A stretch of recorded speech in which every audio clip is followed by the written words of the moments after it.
ये तो डबल मजा आ रहा होगा। चक्कर आ रहे, घबराहट हो रही है।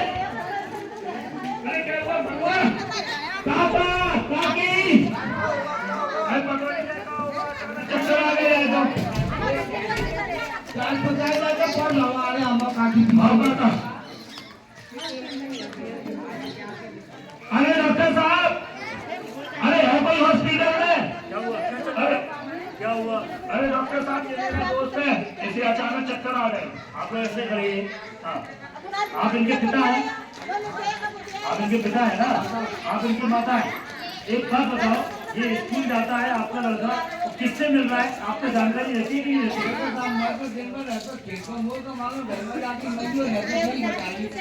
आपको पता नहीं रहता कि हमारा लड़का किससे मिल रहा है, किससे नहीं?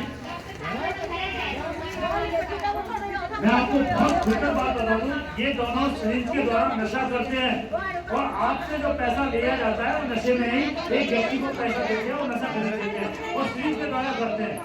ये बहुत गंभीर बीमारी से जूझ रहे हैं, आपको मालूम है?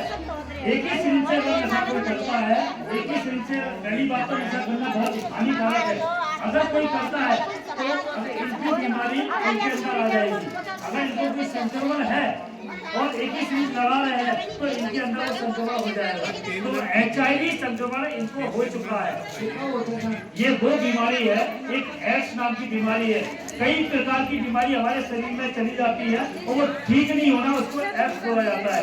लेकिन अभी इन्होंने क्या किया है, सुई के द्वारा आदान प्रदान जो किया है, इनका संक्रमण इनके अंदर आ गया, इनका संक्रमण इनके अंदर आ गया। अब पूछोगे आप कि कैसे होता है, ये कितने प्रकार से होता है? देखिए, ये 4 प्रकार से होता है HIV संक्रमण। पहली बात, सुई के द्वारा, सुई साझा करने से ये संक्रमण होता है।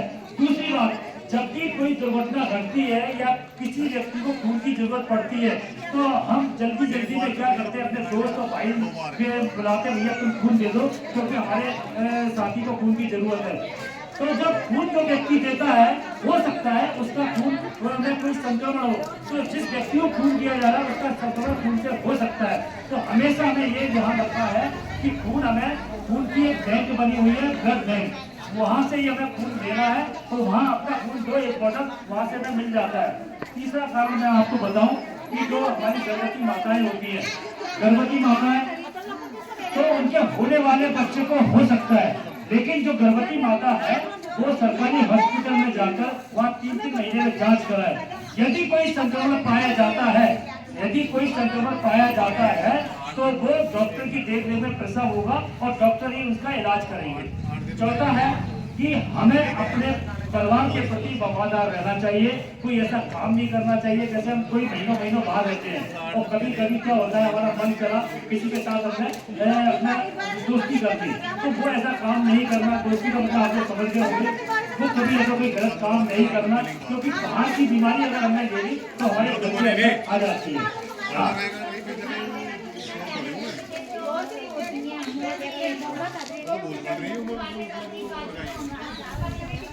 बहुत अच्छी बात पूछी है कि अगर आप बातें नहीं कर पा रहे हो डॉक्टर से और आपको कोई ऐसी गंभीर, बच्चे शांत, आपको कोई ऐसी गंभीर बीमारी हो गई है तो आपको कुछ नहीं करना, एक नंबर डायल करेंगे 1097।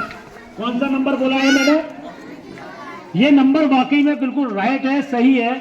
नंबर डायल करेंगे, वहां पर आपको एड्स से संबंधित पूरी जानकारी मिल जाएगी। हाँ, आप क्या कह रहे थे? हाँ डॉक्टर साहब, मैं ये कह रहा हूँ, जैसे कभी खून की कमी हो जाती है, एक्सीडेंट हो जाता है, कुछ भी हो जाता है और लोग खून लेने के लिए किसी भी जगह चले जाते हैं, तो क्या ये सही है? वो खून सही है? नहीं, हर जगह नहीं जाना चाहिए। हमेशा खून को ब्लड बैंक बनी हुई है, मान्यता प्राप्त, वहां से ही अपन को खून लेना है।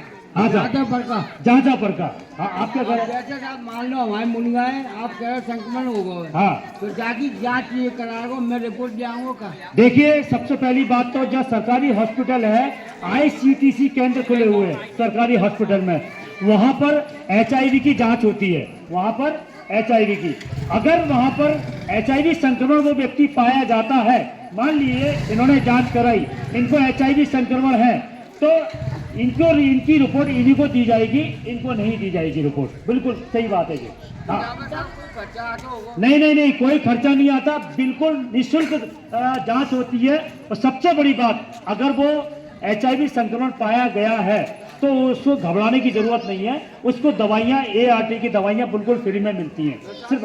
हाँ, ये दवाई कब तक खाई जाएगी? ये जिसको संक्रमण हो गया है, जैसे हम जिंदा रहने के लिए हम रोटी खाते हैं, खाना खाते हैं, उसी तरीके से नियमानुसार हमें उन दवाइयों का इस्तेमाल करना है। हाँ, पूछें। डॉक्टर साहब ये दवाइयाँ तो बहुत महंगी आती होंगी। मैंने अभी जैसे कि बोला ना, ये दवाइयाँ बिल्कुल फ्री में मिलती है, सिर्फ आपको वहाँ जाकर रजिस्ट्रेशन करवाना होता है। ठीक है ना? डॉक्टर साहब हाँ।